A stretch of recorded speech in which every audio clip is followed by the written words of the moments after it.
यहाँ अपने नाजरीन को अहम तरीन खबर से आगाह करेंगे कि सुप्रीम कोर्ट ने नैब तरमीम केस समाअत के लिए मुकर्रर कर दिया है। आपको अहम तरीन खबर से आगाह कर रहे हैं कि सुप्रीम कोर्ट ने नैब तरमीम केस समाअत के लिए मुकर्रर कर दिया है। अहम खबर से अपने नाजरीन को यहाँ आगाह कर रहे हैं कि सुप्रीम कोर्ट ने नैब तरमीम केस समाअत के लिए मुकर्रर कर दिया है। बड़ी खबर आ रही है कि चीफ जस्टिस की सरबराही में इस बेंच को तश्कील दिया गया है। इस केस की सरबराही 3 रुकनी बेंच करेगा। आपको बताएं कि सुप्रीम कोर्ट ने नैब तरमीम केस समाअत के लिए मुकर्रर कर दिया है। चीफ जस्टिस की सरबराही में 3 रुकनी बेंच 16 मई को इस केस की समाअत करेगा। अहम तरीन खबर से अपने नाजरीन को यहां आगाह कर रहे हैं कि सुप्रीम कोर्ट के अंदर चीफ जस्टिस की सरबराही में 3 रुकनी बेंच 16 मई को नैब तरमीम केस की समाअत करने जा रहा है। आपको अपडेट कर रहे हैं, सुप्रीम कोर्ट ने नैब तरमीम केस समाअत के लिए मुकर्रर कर दिया है। चीफ जस्टिस की सरबराही में 3 रुकनी बेंच 16 मई को इस केस की समाअत करेगा। अहम तरीन खबर से अपने नाजरीन को यहां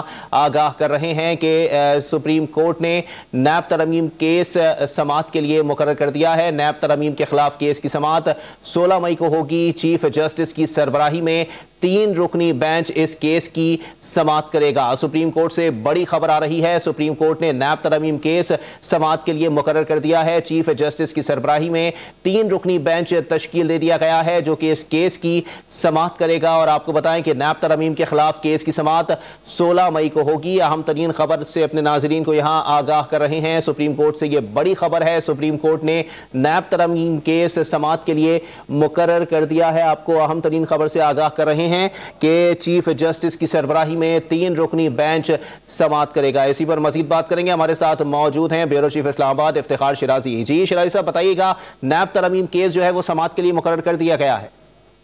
बड़ी एक इंटरेस्टिंग सिचुएशन बन गई है। अगरचे ये केस रोजाना की बुनियादों पे सुना जा रहा था, लेकिन पिछले 1-1.5 माह से इस केस की समाअत जो है वो मुलतवी कर दी गई थी और अचानक अब काज लिस्ट पे डाला गया है और 16 मई को इसकी बाकायदा समाअत शुरू हुई है।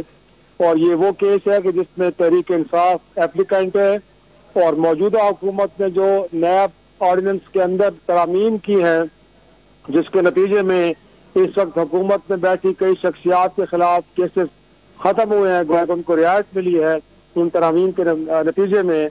अब देखना यह है कि इस केस की पहले से समाअत चल रही है और क्या इसका फैसला होने जा रहा है, और अगर होने जा रहा है और इसके नतीजे में अगर इन तरामीम को जो मौजूदा हुकूमत ने की हैं स्ट्राइक डाउन कर दिया जाता है तो बड़ी इंटरेस्टिंग सिचुएशन बन जाएगी। उसके बाद वो तमाम केसेस के जो इन शख्सियात के खिलाफ बंद हो चुके हैं वो मुमकिन तौर पे दोबारा खुल सकते हैं। तो इस केस की बड़ी अहमियत है क्योंकि इस केस के नतीजे में वज़ीर आज़म शहबाज शरीफ से लेकर आसिफ जरदारी साहब और दीगर कई अफराद हैं जिनके खिलाफ केसेस अब खत्म हो चुके हैं। अब वो दोबारा एक तरह से एक्टिव हो सकते हैं।